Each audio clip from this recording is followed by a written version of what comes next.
back to CVM News at noon. Now on Sunday, a Kingston teacher was charged after police found several imitation firearms at his home in an early morning operation. Hours later, a St. Catherine man was remanded after he carried out a robbery in Portmore using an imitation firearm. Now, these incidents come weeks after a businessman and a woman in St. Mary were arrested after police seized 13 imitation rifles and an imitation pistol during an operation. Now, there's been growing concern in recent months about the rise in imitation firearms being found across the island, some in the hands of adults involved in crime and others in the possession of children. The incidents have raised questions about how these replica weapons are being accessed, the danger they pose to the public, and whether existing laws are enough to tackle the problem. Joining us now to discuss this issue is Senior Communications Strategist in the Jamaica Constabulary Force, Senior Superintendent Dennis Brooks. Welcome, SSP.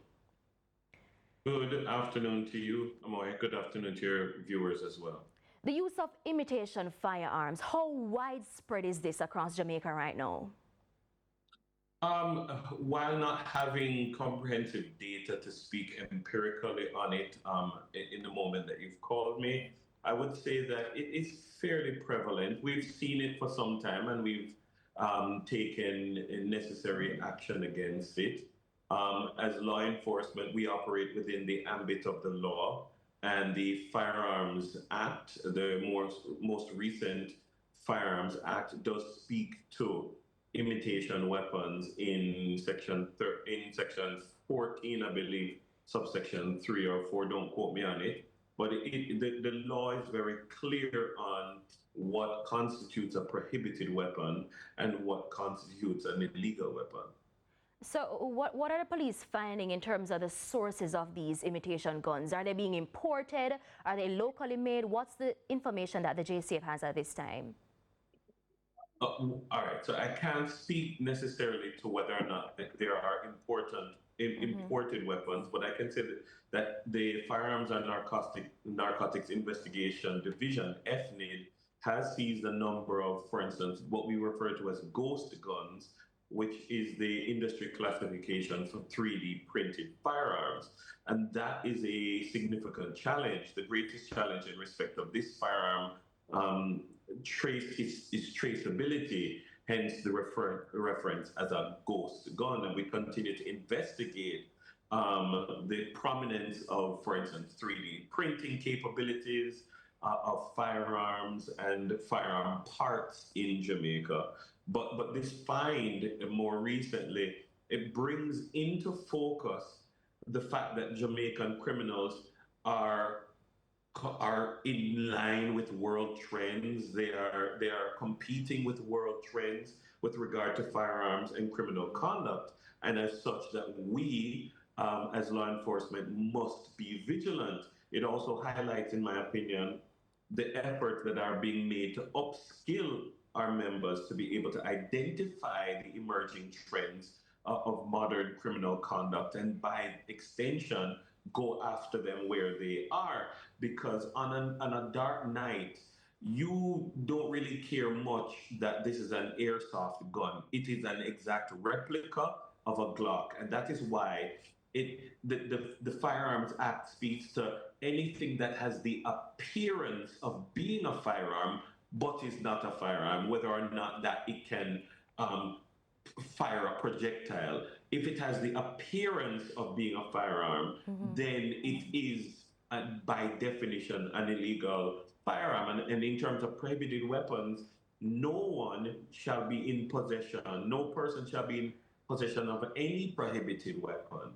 And then the law defines what constitutes a prohibited weapon and notes that imitation versions of those lists of prohibited things are prohibited as well.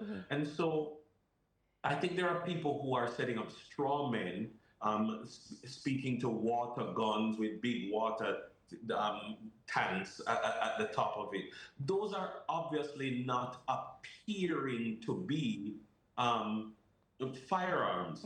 If they are made to appear to be firearms, and there are regulations that govern this, and I think All right, it appears we may have lost SSP there. SSP Brooks, are you hearing me? All right, we're going to try and get back to SSP Brooks. Let's head to a quick break. We'll be right back.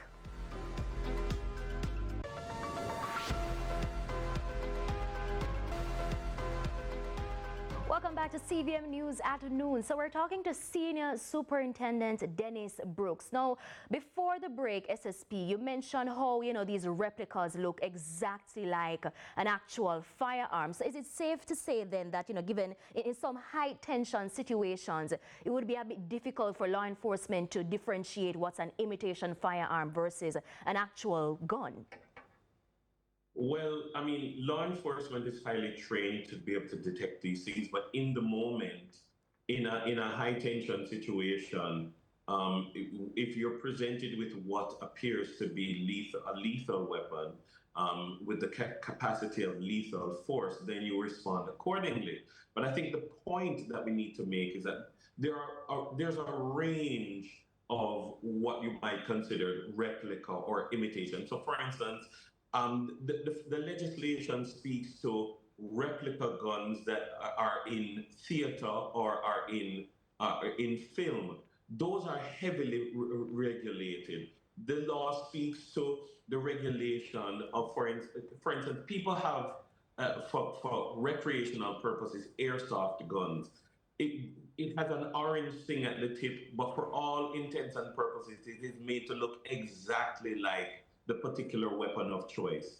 In a moment when Amoy Harriet is walking down the street at night doing some shopping and someone pulls up on her, she has not, in the seconds that it takes for you to decide in this whether or not this is a life and death situation, you are not minded to say, hey, is that a fake gun?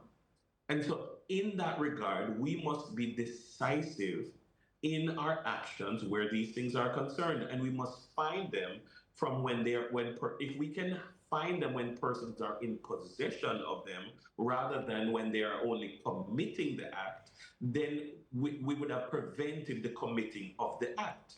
So SSP, we're running out of time, but earlier this year, several toy guns were seized from students from at least one school in Kingston. And I remember a senior member of the JCF at the time shared with the media that, the students were purchasing the guns from vendors.